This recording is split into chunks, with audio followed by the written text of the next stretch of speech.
Awesome. So the premise of this webinar is to really showcase the North Saskatchewan River and essentially the work that we've done with the threats platform.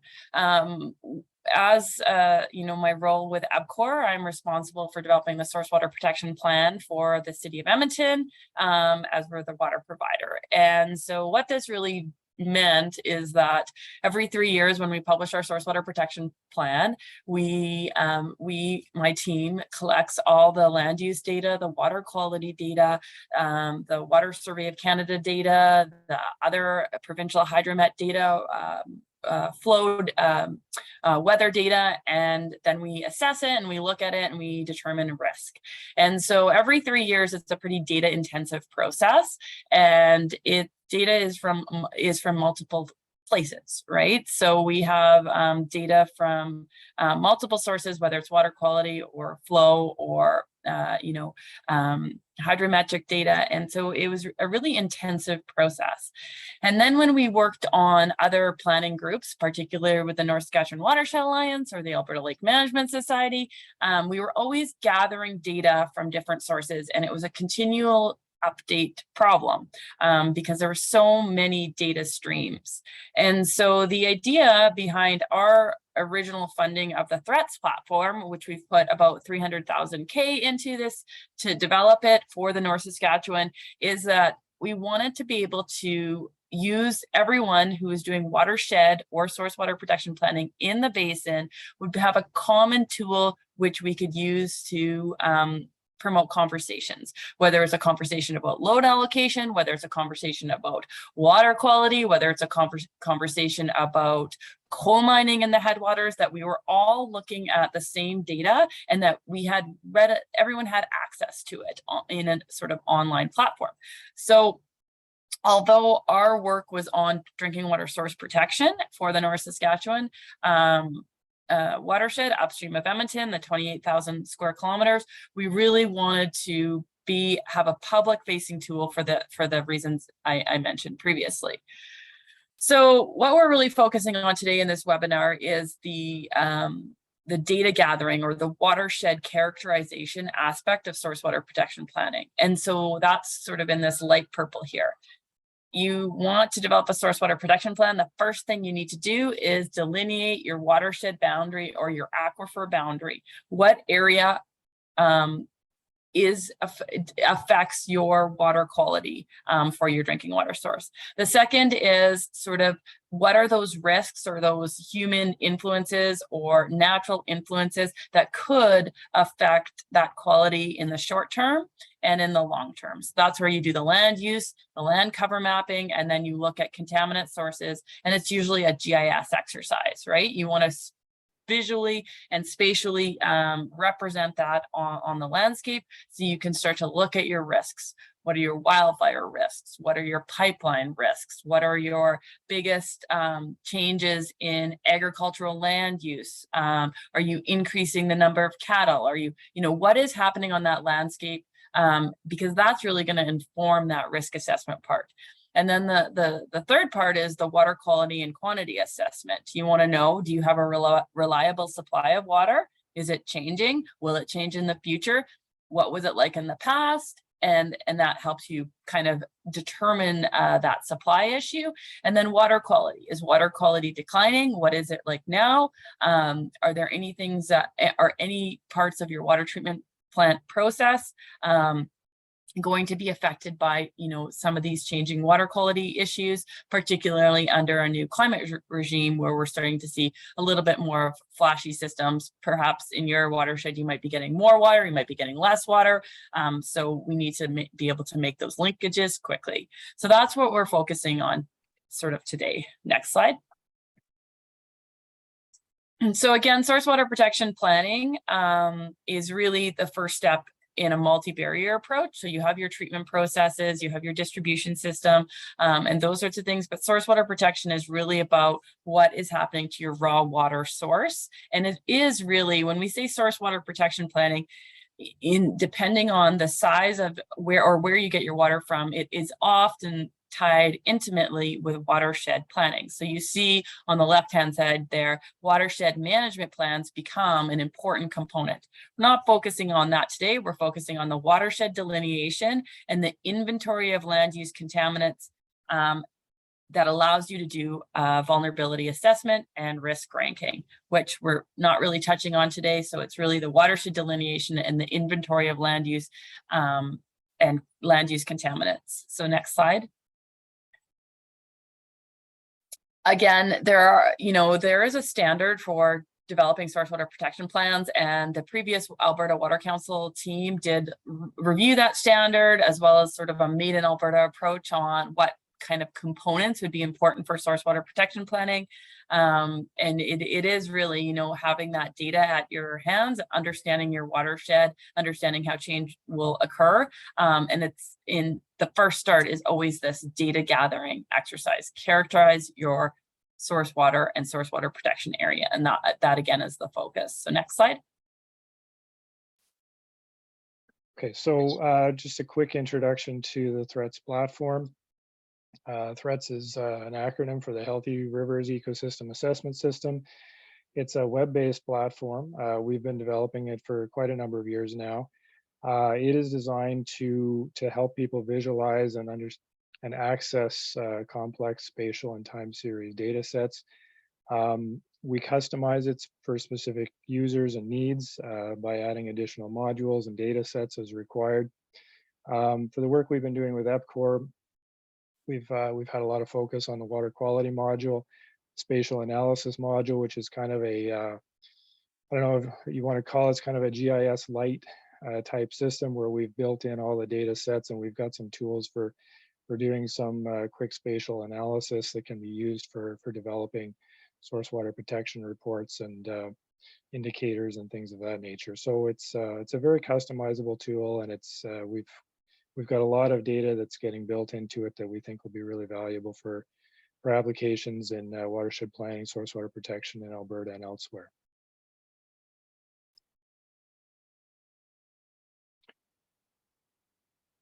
Well, again, the first task in completing a source water protection plan, again, is to define and delineate your area of concern. So typically what happens is you would use a digital elevation model, which is the highest point. You'd use something like ArcMap or a GIS tool, and you would have to have expertise in that, and you would have to delineate your own watershed depending on your source. In some cases, it can be delineated for you. We have the Alberta FETU tool, which does allow that delineation and the export of that watershed boundary. So you can do it for most lakes and those sorts of things. But generally in the past, you've required a technical expert, and you really have to have a GIS program in order to do that, and then to import your polygon of your area, and then clip a bunch of different land uses on it. So the idea is even that delineation tool, it is a bit of a challenge. So, one of the first things in THREATS that we wanted to be able to do is to delineate catchments, user specified outlets, because when we have water treatment plants, they're not generally aligned with typical watershed boundaries. So, they can be halfway up a stream, they can be on a certain river reach. And so you want to be able to delineate properly your boundary. And you can also, if you do know your boundary or your aquifer area, which is a little bit more difficult to determine because it requires a lot of groundwater knowledge, you can import a predefined catchment area into a program like THREATS. And then what you typically do is you would get all your land use data, and then you would clip based on that polygon, and then you would do that assessment. And you would require a GIS program to do that, and it's a little bit labor intensive.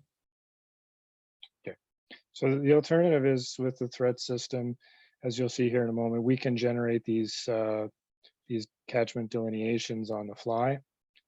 So in this case, Steph and I are going to take you through sort of a couple of case studies that are sort of run in parallel. So we've got one that we did at Rocky Mountain House using the THREATS system, and Steph's going to refer to some slides that she's prepared for the source water protection planning that's been done for the city of Edmonton and the upstream watershed for that area. So in this case, what we did is with threats, like I said, it's web-based. You just come in, you can view the maps within our water hazard and hydrograph prediction or our assessment tool module. You just go in, you indicate that you want to drop a new point on the map, and then it'll use the underlying data layers to delineate all of the catchment area within that.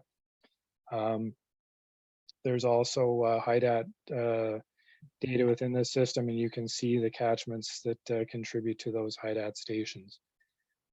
We also have some preloaded catchment areas, and we can add additional ones for areas of interest, but you can see within these all of the flow lines and tributaries and so on, as well as the catchment areas for each one. So these delineated areas can be used in our spatial analysis module to extract and clip other data out that you might be using in your analysis. So again, for the characterization of the watershed, our case studies are the NSR at Edmonton, because that's what I've worked on. But we try to also pick, say a river that we haven't done before, and to see the applicability of the threats tool. So say if you were Rocky Mountain House and you weren't getting your water from the NSR, you were getting it from the Clearwater River, and you were going to develop a source water protection plan or knowledge base around the characterization, how would you do that using the threats tool? And so I'll kind of walk you through what we do without the threats tool, and then what you can possibly do with the threats tool to try to just, and I think the first slide said, get threats to do the heavy lifting, and that's exactly it. It's just getting all the stuff in one place. And then once it's all in that place, whether it's Alberta, whether it's the North Saskatchewan Basin, anyone can come in and use the data that's available to go through the source water protection planning process. So when we're looking at land use mapping, essentially those data layers are held by various organizations. So you'll have your forestry data layers in a different location than some of your other data layers. Different groups will amalgamate that data and characterize it by polygon or raster. So essentially what you would do is you would make a list of all the data layers that are important for you. You're interested in agricultural land use, you're interested in forestry activity, you're interested in pipelines. You have to go get those data layers from all these different sort of data providers. And in some cases, the Alberta Biomonitoring group does amalgamate some of this data, and it's publicly available, but it's often, say the land use cover, it'll be 2010, and then maybe you'll get an update in 2020, but it'll be different polygons or different categories. So you really have to sift through all this data. And so what we've done with the threats tool is essentially looked at what is important for us, what we've historically done in source water protection planning, and put those data layers in. So if you look at the threats tool, it doesn't have everything in there, but it does have the ability to put new data layers in. It's just really what you need to prioritize, because it becomes unwieldy once you start to you can't add everything.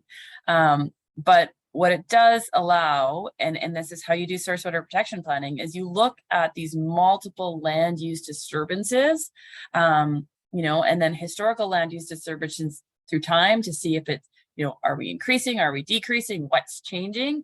And that allows you to look at your risk assessment. So one of the things, when we talk about source water protection is just to kind of understand those sub-basin and municipal boundaries. So you want to know, we always say, or I particularly always say, we have multiple land use planners on the same landscape. So you really want to be able to see that spatially and see which which groups or which municipalities are responsible for decision-making on that landscape. And you can map this out in many different ways. And it kind of just gives you sort of that regional context of, you know, what's happening. So you can look at, you know, the population change upstream, you know, where the major towns are, who's making the decisions, and then that really just helps you understand the context of your source watershed. Okay, so we tried to mirror that approach similarly with threats. So in this case, we've got the Clearwater catchment or drainage area here, and we've looked at the municipal and district and county mapping, and we've overlaid, or we've essentially used our spatial analysis module to clip that data, and it's identified the areas in each county. So majority being in Clearwater County and the remainder being in Banff National Park. So 87% and 13% respectively. So this type of analysis can be done using our spatial analysis module.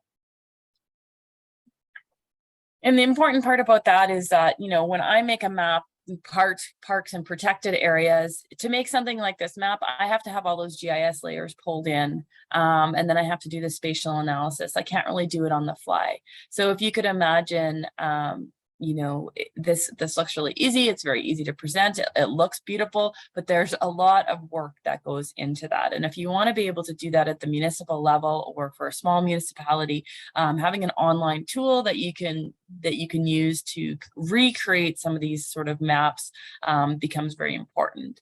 And it's really important to understand sort of how much of your watershed is in parks and protected areas, how much is in, you know, different categories. You know, and a good example is for us in Edmonton, about 12% of the watershed is in Banff and Jasper National Parks. And then, you know, there's an additional 5% outside. So that really helps you set the context of how much of the watershed is in sort of parks and protected areas, particularly when you're looking at what change through time could occur and what those, you know, threats to that source water are.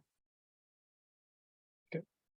So again, sort of echoing that, we took our Rocky Mountain House example here, and we did a spatial analysis on national parks, provincial recreation areas, and natural areas, and it identified these different regions, classified the amount of area within each and the proportionality of them within the area we're looking at. So we have, at this stage, we've probably got between I hesitate to say between 200 and 300 almost data sets that we're currently working within here.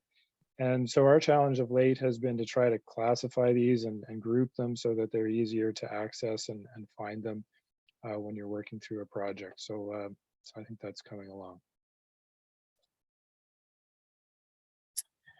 Another way to look at land use change or land use sort of risks is to look at land cover data based on satellite imagery. So land cover and land use are very different things. Land cover is essentially looking at, you know, a Google map image or a satellite image and seeing what is on the landscape.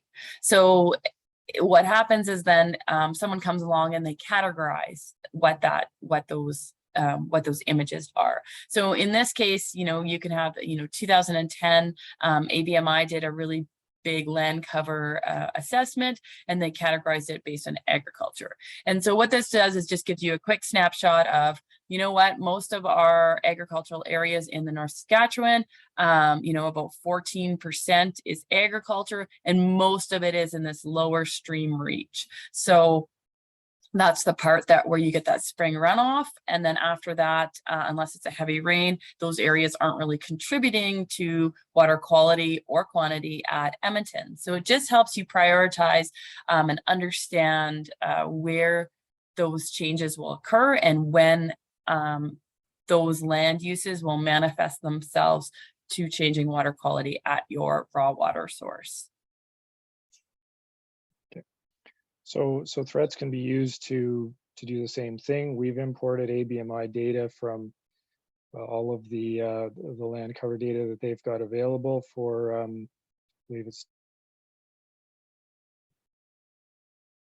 starts in 2000, maybe earlier. I think they've got a new one coming out now, 2019, I believe, just recently was added.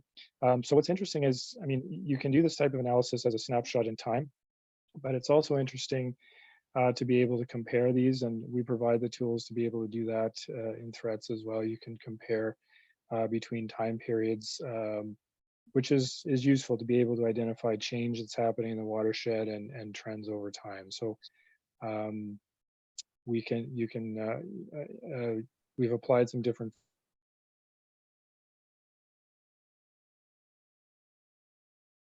filters in this case. We're essentially showing everything. If you went into the land cover, you could narrow that search down and reduce it. Another land cover, land use, I guess, factors. You take that land cover data and then you can look at egg census data, which is another metric for looking at risk. And so you can take the egg census data, which it has an attribute table, which is the background table that allows you to spatially represent it. And you can start to look at things like manure production, number of cows, number of livestock, and then you can look at change through time, because census data is collected every 5 years. So you can look at that change through time and try to link that back to potential changes in water quality. You know, once you start getting these big data sets in with these big attribute tables and you get multiple years, you want to be able to do a quick assessment of that change through time, and you want to be able to visualize it as well.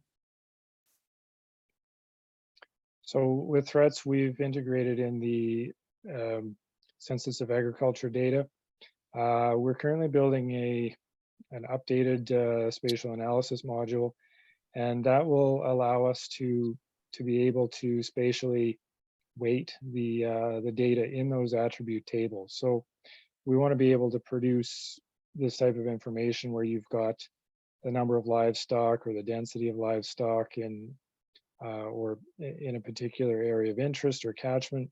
So right now your census subdivisions or aggregation by watershed will give you very large numbers that are specific to those, you know, the way Stats Canada aggregates the data, but it may not be the way you want to aggregate the data for your watershed or your area of interest. So what this tool will allow you to do is to reweight the data in that attribute table. After you've selected the fields that are of interest, it will re-estimate them based on the proportionality of your area of interest relative to the reporting area. So that functionality is coming online shortly. We're doing some final testing on that right now, and it will allow you to work with these types of attribute tables within the data sets. I guess just on that note, for everyone's sort of awareness, is when the egg census, so what Trevor's saying is that when you have egg census data, they have really big polygons. And so what they do is they'll tell you, say, the number of cattle in that big polygon. But if your watershed is only a quarter of that polygon, then you have to go and calculate the math for each of those proportionally. And there are a lot of those polygons depending on your watershed. So it becomes very, very time intensive to try to sort out and to get those base numbers over time. So to be able to do that automatically by the proportion, if 20% of your watershed is in that polygon, it can allocate that 20% of the cows are also in that polygon. It's not perfect, but that's the way egg census data is amalgamated for privacy issues. There's also pipeline data, and pipelines are also equally confusing, because you can get a pipeline data set, they're often not cleaned up, and every time there's a change to a pipeline segment, when you look at this map, it looks like, you know, all the pipelines are together, but there are multiple pipelines stacked on top of each other in the geodatabase. And so you need to be able to pull that out to be able to get an estimation of pipeline per kilometer squared, which is a metric of change. And then to, you know, try to pull out how many are crossing rivers, and those sorts of stuff requires a lot of spatial analysis. And then when you're looking at risk assessments, you know, the number of pipelines, say, that cross in your watershed is important, but also the frequency of spills, right? Because when we're looking at risk, we look at the probability of occurrence, and the sort of issues you would have. So your likelihood and then your consequence. And so you need to sort of be able to look at GIS layers and have some sort of data to back up whether, you know, the likelihood of a spill is high or low. And so you need to be able to put that in your head for that risk ranking part later on. So again, we've integrated that pipeline data into threats. We can use a spatial analysis module to calculate the characteristics or lengths of pipe, number of segments, that sort of thing within your area of interest. We also have a separate tool for pipeline analysis in threats that was developed previously with the University of Alberta and Greg Goss. With this tool, we started to do some of that analysis on trends and releases from pipelines and incidences. So that data set has been integrated in here as well. And the way we've prepared it, we allow the user to select areas of interest or habitats, other sensitive areas, or land use framework areas. And you can essentially generate charts like this that sort of map the type of releases you're interested in. So you can filter it by the volume of the release or a number of other fields within that the pipeline and the release databases to be able to generate your time series chart and trend analysis. So we sort of covered pipelines, agricultural land cover, agricultural land use, and so we're moving into forestry and forest management areas. So again, being able to map what your forest management areas are, and then you figure out what those are, and then you go look at those individual plans. ABMI also has a different layer that looks at harvested area and age since they were cut. So you can also map that. And again, it's a multiple mapping approach where you can look at sort of where those threats are. Then you can start to calculate what the annual cut is. You can see if, you know, forest is increasing or decreasing, and how quickly it regenerates, and those sorts of things, all spatially. It also allows you to look at forest type, and allows you to look at some threats, like, you know, if you have a large pine forest in your headwaters and, you know, pine beetle is an issue, you can look at those pine beetle maps and see them through time. It can also let you look at, you know, frequency of forest fires and those sorts of things. So it's just another mapping exercise that is focused around forestry and different types of forest stands. So again, that data is all hosted within the threats platform, and we've got a number of different filters that we can use to do what Steph described, to map out the areas that meet certain criteria, or if you're interested in characterizing forest areas in different ways. Those tools and data are available. So when we're looking at land use mapping, and I think this is our last land use mapping before we go into water quality and quantity, you know, you're accessing a comprehensive suite of GIS layers, and you're synthesizing these layers, for myself, using ArcMap or ArcGIS Pro, and it requires a lot of knowledge and acquisition of data. So you got to find where those data layers are. You need to know where they are. You need to go search them out. You need to get data sharing licenses. You have to have technical expertise or money to pay someone else who has technical expertise. And oftentimes, you know, we engage a consultant or you work with your WPAC, but we're all sort of at capacity. So the idea behind this is to make these GIS layers available in a tool for quick access and quick assessment over time. So the next step in characterization of the watershed, or particularly for your source water, is looking at water quality and quantity. And similar to the land cover and land use metrics, and it's largely a data gathering exercise.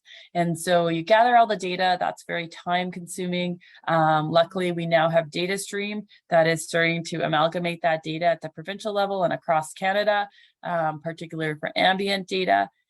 We have Water Survey of Canada data, but what you really want to do is start to put that all in sort of one platform and paint a picture of what that looks like. And then you have to assess trends through time. And, you know, if you have a statistical package, that's great. Otherwise, you're graphing in Excel and you're trying to use basic Excel tools, which may or may not be appropriate for water quality or quantity data. And again, it requires a great deal of technical expertise. So you really want to start to look at quality and quantity and look at gaps in monitoring programs. And in order to do that, you really want to see the data spatially.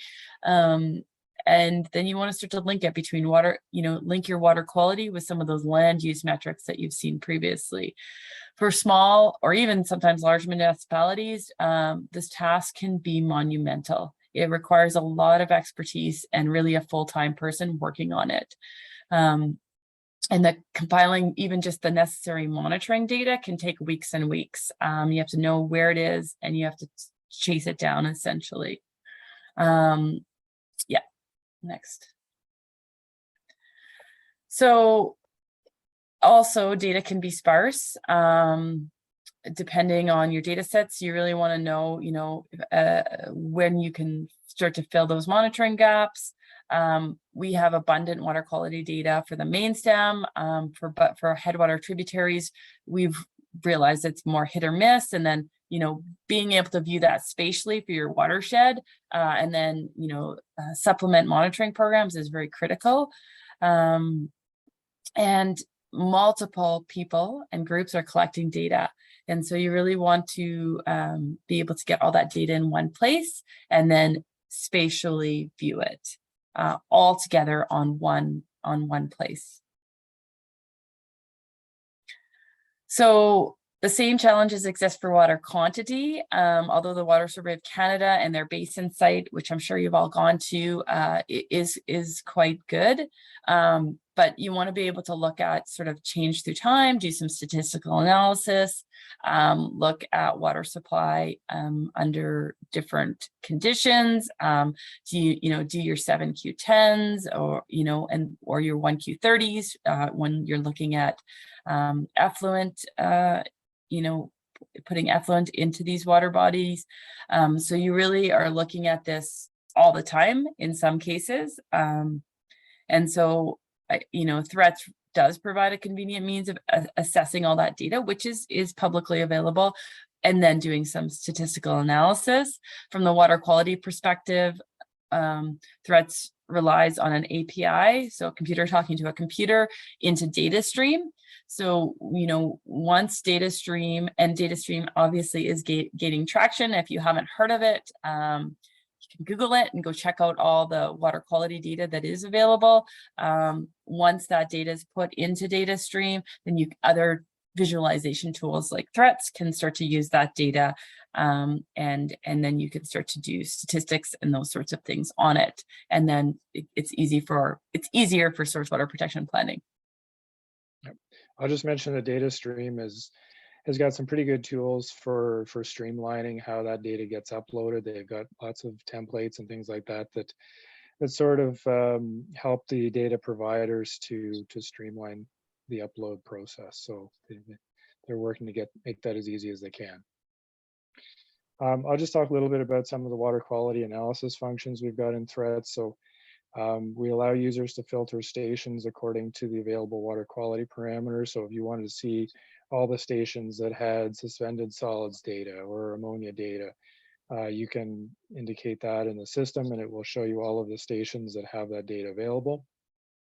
You can also filter it the other way around and say, I want to look at this particular station or this group of stations and have it show you what water quality parameters are available at those locations. And then you can do your time series analysis on that. We can group stations together that are in close proximity. So we see this a lot where there's, you know, a station that has maybe 1 or 2 data points on it, and then that's it. Well, you can't use that for statistical analysis. but maybe there's a couple others that are a few up, a few hundred meters upstream or something like that, where you can start to group them. And by grouping them, you can build enough population in that data set to be able to do a more useful type of analysis over longer periods of time and apply some statistics.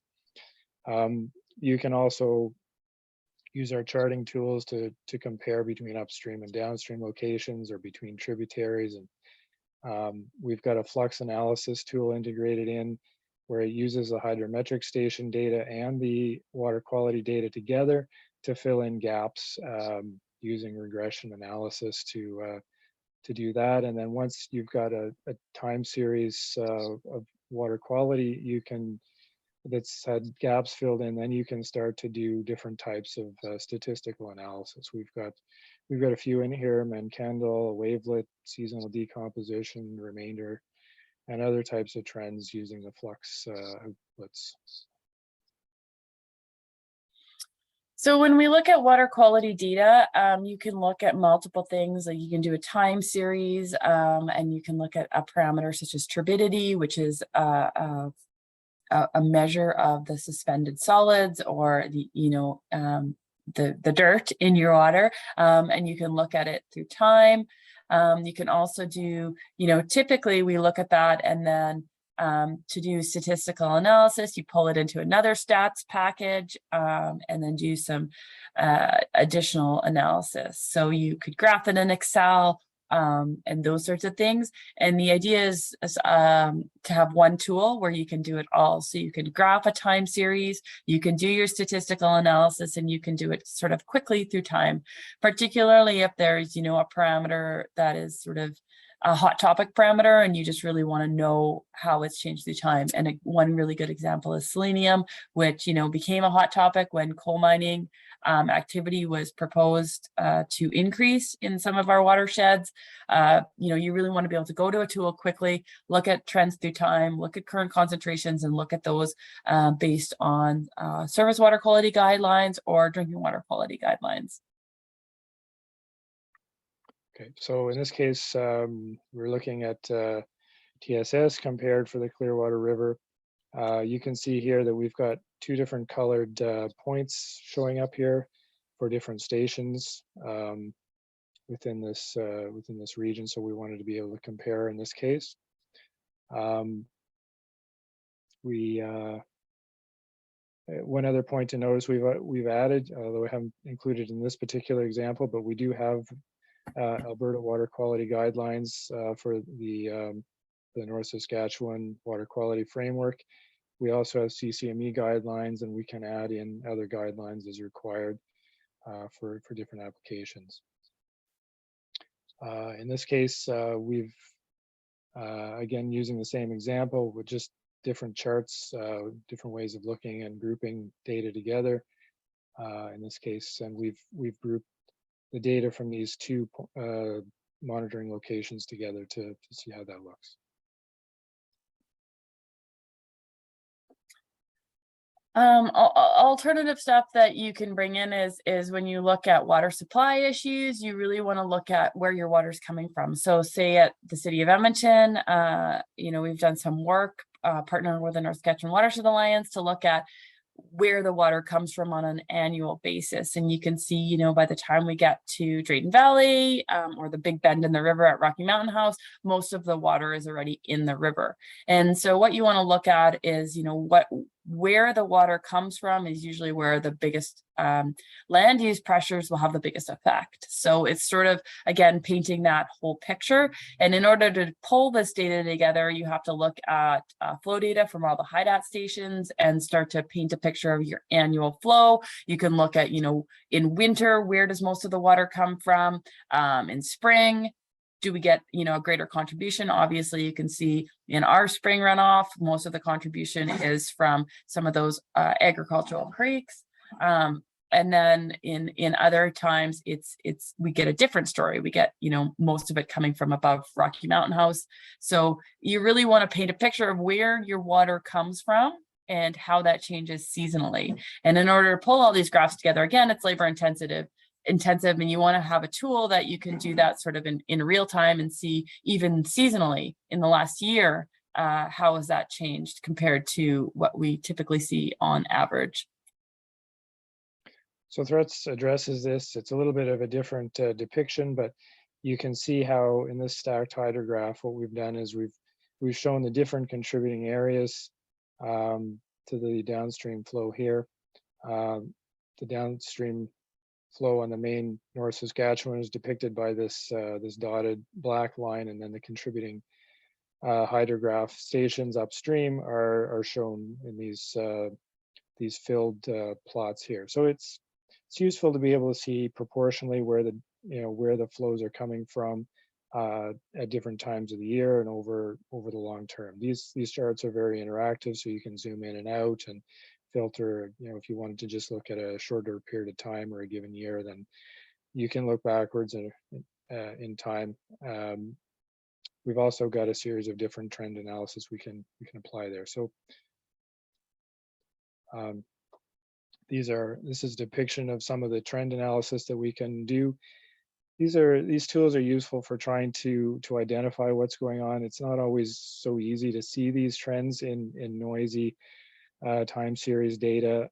You can look at a longer period of record, and it's not necessarily straightforward to see what's happening. And at this particular station here, we can see that there's some declining trends during the summer months, and there's increasing trends during the spring and the fall that might not be so evident just from looking at a long record of time series data. So it helps you find those hidden trends. The other thing to mention, as part of our development work, we're working on building what we call the about sections, or the documentations for each of the modules. So these give a quick explanation of how to use the tools in a given module, what the data sets are, where we've sourced them from, if we're using our scripts or things like that from other providers, we reference those developers as well. And we're also starting to develop some tutorial videos for helping people to use the tool set as well.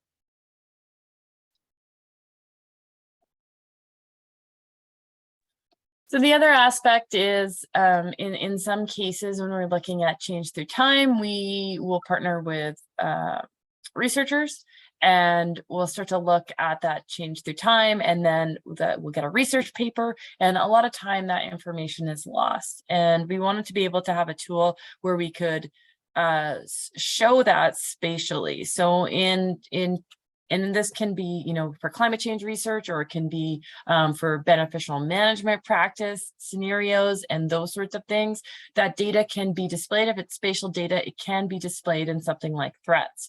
For example, for the North Saskatchewan, we've recreated flows using, the natural variability and the predicted flows up to 2100. So then you can actually display that in threats as an artificial flow input, and you can start to look at, you can do the same statistics on those future prediction flows.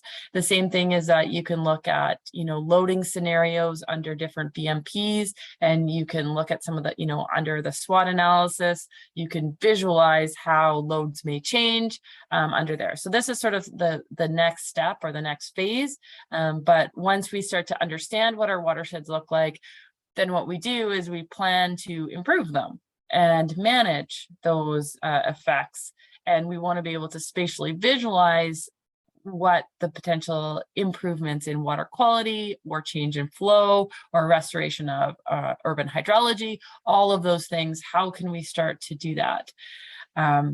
Next. So this is one way that we depict time series data for flow. So in this case, what we've done is we've generated what we call normal flow conditions. So these are your 90th percentiles up here, and your 10th percentiles down here, and your black line is your daily flows.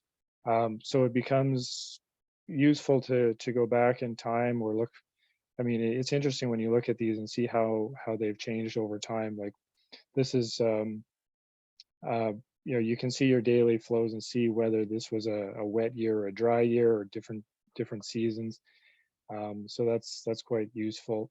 The data that we pull in from Water Survey Canada is both a historical data and also the real-time data as well. So it becomes useful for looking at current conditions and seeing whether you're heading into a dry period or whether it's been wetter than usual in the last few weeks or that sort of thing can be very useful indicators for watershed management.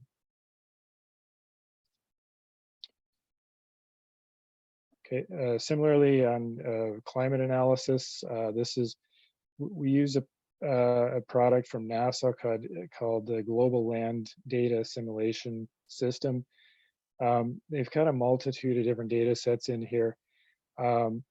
We've pulled about 15 or 16 that we think are particularly useful for doing long-term climate and change analysis. Both you can get parameters that are related to like precipitation, temperature, snow depth. It goes on. Similarly to what we've done with the hydrographs, we've developed these normal analysis of the data over time. This data goes back to the 1940s, I believe. So it's got there's a really good period of record there. It's derived from satellite information as well as interpolated ground data sources. So they've changed their methodology a bit over time because the same satellites we're using today weren't necessarily there back in the 1950s. But nonetheless, what's great about this is it's a very continuous data set that allows us to see how things have changed over time and where we're at today and in recent history. So it's a very valuable tool, and you can place a point anywhere. We've got these synthetic stations that are about a 10-kilometer resolution, so you can pick locations on the map if you're looking at the headwaters, or maybe you're looking somewhere else. You can contrast the data between locations. So as we're wrapping up some of the content about threats, so just some of its an overview of its capabilities and benefits. So as I think you've probably heard from what we've been saying, there's a lot of potential time and cost efficiencies in using threats compared to a typical manual data acquisition and processing. There's typical and custom analysis options and types that we've made available for a host of different parameters, including water quality, hydrology, air, land, and geospatial analysis. And we can make, because we've got an active development team, we can customize these tools as required, build new ones, tweak the ones that we've got, add new data sets as required, and so on. We're developing automations for a lot of these things as we're going along. For example, we've got some new automations we've built for bringing new data, large data sets that have to be tiled to make them efficiently visible in a map environment in a web-based system. So this is enabling us to look at both macro and micro scales, and widening our repertoire leads to improved decision making for the folks who are using these tools. So essentially, when you're looking at a tool like threats, or if you're looking at general source water protection, it is complex, and watershed science is complex. So if it's a bit overwhelming to look at, statistical analysis of water quality or changing trends of land use data, those are essentially what you do need to do and need to understand to assess potential hazards and risks. You need to know, are some of your pathogens changing? You need to know if sediment is changing, because the amount of sediment in your water will affect your treatment process. You need to know, where that comes from to be able to make land use decisions.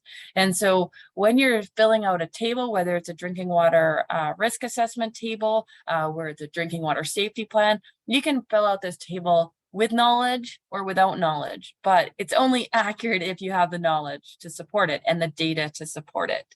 So essentially, if you could imagine yourself trying to take this for, your drinking water plant or, your watershed, and you want to know about pipeline breaks, for example, and you look at your inherent risk and your residual risk.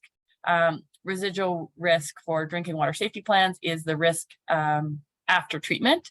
You can look, pipeline break. Well, is that an issue for the city of Edmonton?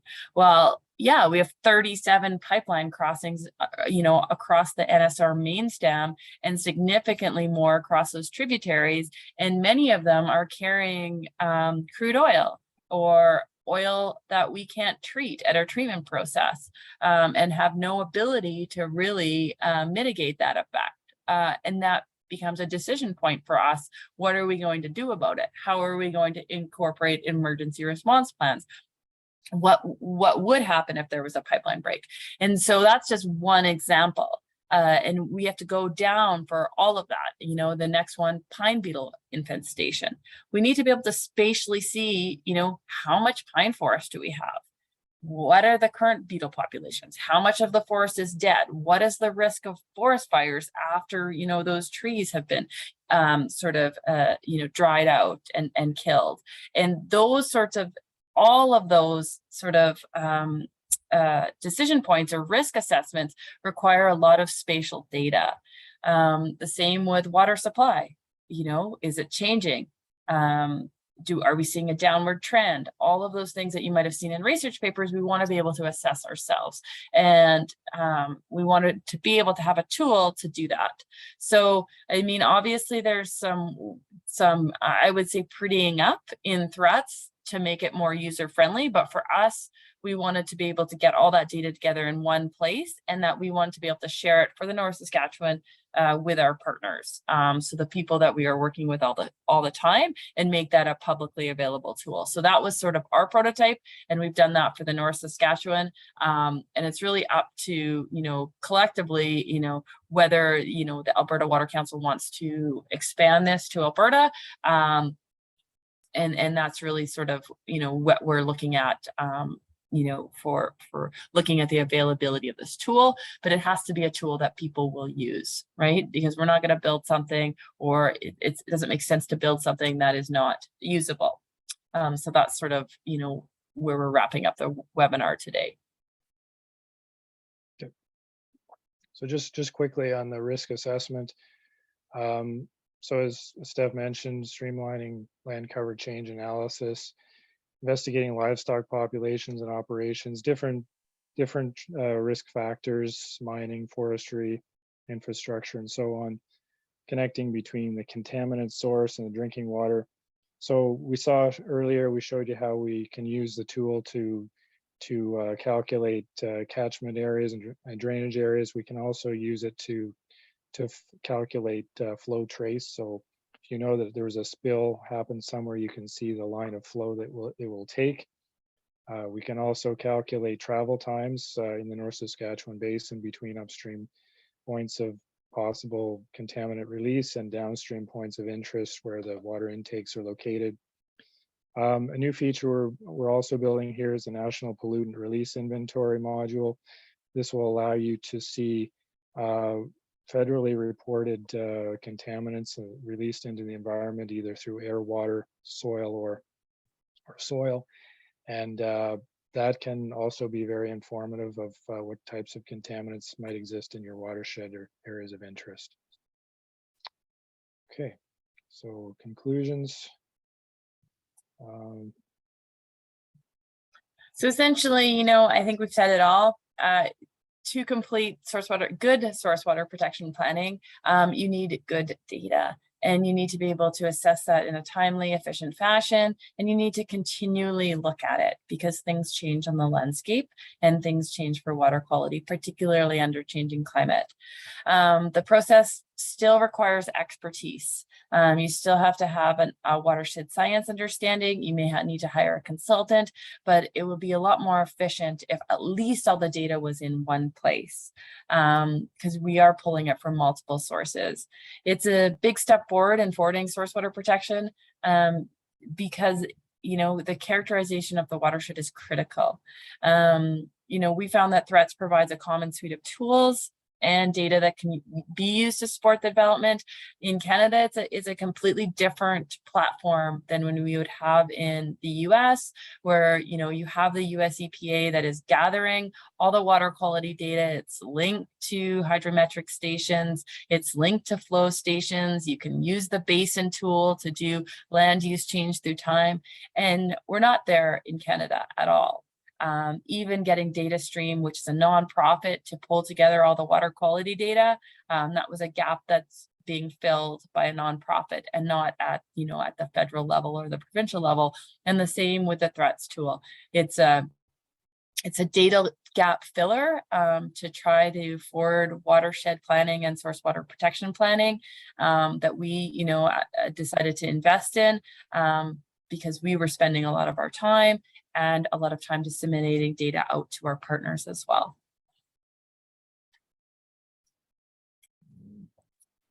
Okay, awesome. I think that's all you guys have, is that right? Yep, I think that's the last slide, Al. Okay, perfect. So thanks, Trevor and Steph. We can jump into questions. So we have about 25 minutes left, which means roughly 20 minutes for questions. We only have one so far in the Q&A, so feel free to raise your hand or type something in the chat box if you have any questions. First question, is there a cost to use Threats? I can take a start at this one, and then maybe I'll pass on to Trevor and Steph for what other groups are, what they're doing with other groups. It's hard to say. So we have money, the AWC has money to cover the cost of developing the platform for Alberta. One of the things that we're having trouble with is someone has to pay the cost for ongoing maintenance, and updates over time. And it's not a large amount, but it's something that, money will have to come from somewhere. One option that we've considered is passing the cost on to users. In that case too, depending on how many users there are, the cost, if we assign it equally to a specific number of users, say there were 100 users, the cost would probably be pretty low relative to if there were 5. So yeah, I think that's kind of why we're here today, to try and investigate, like, is there interest in this? Is there a need for this? Because that's sort of where we're heading. So yeah, great question. Trevor and Steph, do you have anything else to add to that? I can add a little bit, and then Steph, you probably get some ideas too. But yeah, from our perspective, I mean, we're primarily a consulting company. We want to be able to continue to develop this, create new tools, work with partners to continue development. But we're sort of envisioning a multi-tiered level of access to this, where if we can get it to a point where it's we've got enough computing resources and storage and that sort of thing, and we can cover our operation and maintenance costs. We'd like to be able to make some of the functionality, for the most part, publicly available. I use that publicly sort of in air quotes, but that's sort of the vision, that there'd be like a base level of utility that would be available, and then there would be other tiers that would be contingent on user groups wanting to access more advanced features. Like, for example, we're working on something right now for EPCOR that will allow us to do flow predictions in real time. So looking at forecasted flow over the next 2 or 3 weeks. Synthetic hydrographs, looking at filling gaps in hydrograph stations and synthetic hydrographs in places where there isn't monitoring data. So those might be something we would put out there as a premium or a more advanced tool that wouldn't be part of the base package. So we're kind of toying with some different business models for making this available, and also generating some revenue to allow us to keep it operating and maintained. But you know, we're open to different ideas, but that's kind of what we're looking at the moment. I mean, from the North Saskatchewan River perspective, we funded threats, of course, funded threats for about 300,000 and maintenance fees for the next couple of years. The idea was to make it a publicly accessible tool. The problem is that if we get, I don't know how many people are interested in watershed planning. I'm assuming everybody in Alberta, but we don't really know how many users are going to be, and we don't want to crash the system. So the idea is to make it publicly available, but there may be limitations if there are so many users that the system isn't functional. So the idea is, again, a public tool, but the issue is, you know, the public may be only using certain aspects of the tool. And so we really want to get an idea of how many users there would be, and this is part of the webinars. Essentially, when you're doing source water protection planning, you'll use a tool like this intensively for a couple weeks, and then you won't come back for a couple of years, or you might just come on for 15 minutes to check a water quality parameter or a flow thing. And so it's really difficult to gauge, sort of how much it would cost, but theoretically it's either free or minimal cost, because we've spent that money to do the tool development. When there are new modules that have to come in, or that we could think of coming in, someone has to pay for that, and it's either the provincial government for if it's something that they're interested in, or if it's a particular tool that we might be interested in from a source water protection perspective for Edmonton, we might invest in a different tool, and then that is sort of that investment gets shared for all users.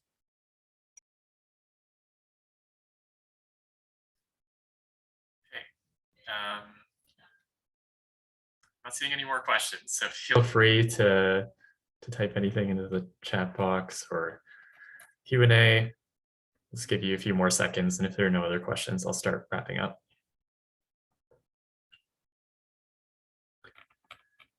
Abdi, you should be able to talk. Yes, can you hear me, Alec? Yeah. Yes, thank you for the presentation. It's a really great presentation, and we have been discussing the value of this product. It's not only helps for the source of protection plans, it will also help those who are involved with developing the state of the watershed report, or developing integrated watershed reports, management plans, or sub-watershed management plans. So it's no doubt it has a lot of value and a potential. The question was, the cost of maintenance. It's easy to come up with the upfront funding to develop, but then the question remains, the recurrent fund. And we discussed about some ideas in the past. And my question is, did we reach out to the WPACs, and did they show any interest to participate? I'm sure the North Saskatchewan, working with EPCOR, probably they have an interest on this, but I'm not sure if we reached out other WPACs. Yeah, so I can start with that. So we have a couple of WPAC representatives on our project team who they've asked if there's interest in this. They weren't jumping out of their seats saying that they want to throw money at it. We have some WPAC people here today, I believe. So I guess the answer is that there's not really any offers to pay for it yet, but it's certainly something that we could explore more formally or in greater detail. And obviously, we don't have any other funders who have approached us yet saying that they want to pay for this.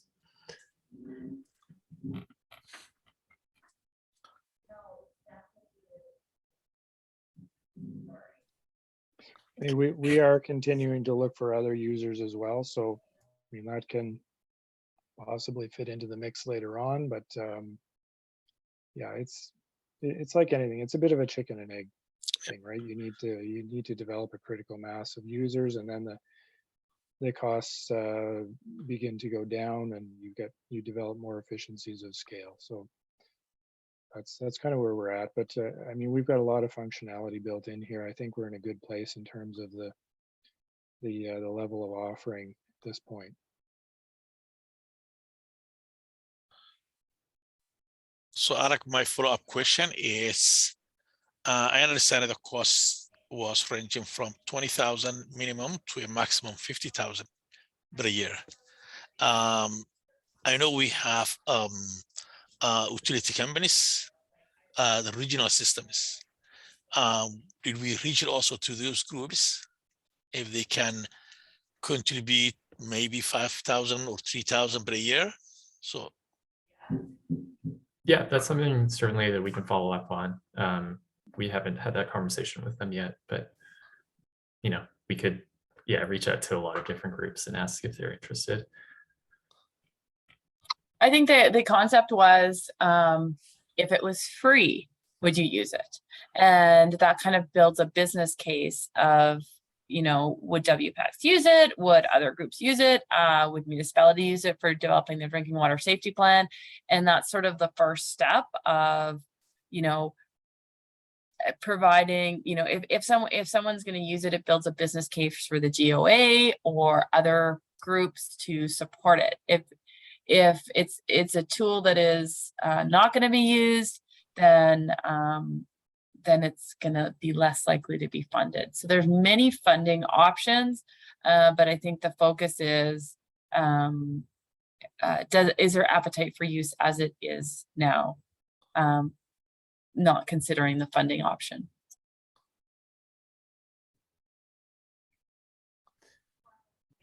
Okay. Norma has it seems like a comment, but if you want to raise your hand and say something, Norma, I can unmute you. The comment is, I think it's a bit premature to spend too much time on maintenance fees. We first really need to get back to the results from the participants. So Norma, I'm going to let you talk. Thanks, Alec. Yeah, my comment was just, you know, I don't want us at this point in time to get too hung up on the cost of maintaining it down the road. Our goal of these webinars is really to find out if it will provide an opportunity to municipalities all over Alberta to start really engaging in source water protection as a whole. And, you know, first I believe we need to find out, we can demonstrate if it's going to have a value. Then if it has a value, we can figure out how we're going to support it in the long term. I think the purpose of these sessions was to find out what value people would find in it. Yeah, thanks, Norma. That's definitely the case. We're looking for if there's value here. Okay. Any other questions or comments?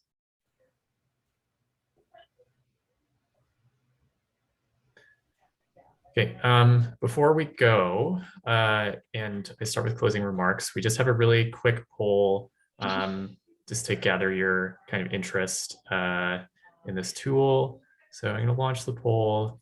The question is, would you use this tool for your work? You have an answer, yes, no, I don't know. So I'll give you just a minute.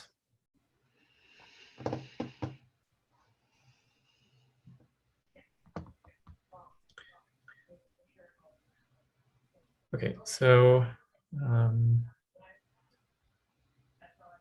as we're going, 17 out of the 20 people have responded. 76%, 13 out of 17 people say yes. Nobody says no. 4 out of 17 are unsure. Maybe just quickly for the people who are unsure, what kind of information would you need to, you know, to help you decide whether you would use this tool for your work? Is there something missing, something you would want to know more information about? That'd be really valuable information, actually. So anybody that responded unsure, if they have any, you know, comments or anything like that.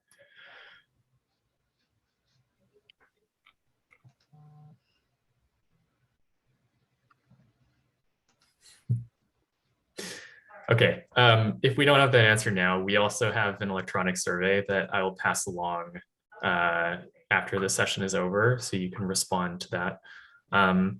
That survey is anonymous unless you optionally opt to enter your name. So if you don't feel like speaking in front of the group here, we'd certainly love to hear from you through that survey. Okay, I'm going to start with some closing remarks. So thanks everybody for taking the time to join us today. And of course to Trevor and Steph for presenting to all of us and sharing all your expertise and knowledge on this issue. Like I said, we have a recording, so we'll pass along a link to access it. And you can watch this in your own time or pass it on to anybody else who's interested. Like I mentioned already, we'll be distributing an electronic survey. The survey questions are really aimed at gathering your feedback on and support for the tool that we just demonstrated. So we strongly encourage you to participate in that if possible, because we really need this information to help us and our board make a decision as whether we should proceed with developing this tool for all of Alberta. We have another webinar scheduled for September 29th. Please note that we have low registration for that session. So I encourage you to pass along the information to anybody who you think might still be interested but wasn't able to participate today. If there's too low of registration, we might have to consider either canceling it or possibly postponing it. So there's only a couple of days until that session happens. So we're going to have to make a decision on that pretty soon. So please do that as soon as possible. The session on Thursday is going to run exactly the same. So you don't need to come to that session too if you attended today, unless you want to hear a different set of questions or comments potentially. After the webinars are complete, we hope to compile all the information and feedback that we have from you to potentially engage and work with Greenland to further develop this tool for all of Alberta. If we proceed with developing the tool, we would have 2 pilot sessions with potential users, where we would really dig into the details and start to update the tool and make it, usable for everybody. The project, if we proceed, would be expected to be complete around November 2023 and the outcomes publicly available sometime in early 2024. So that's all I have for today. So thanks again, everybody, for joining us. And yeah, we hope to hear from you from the survey.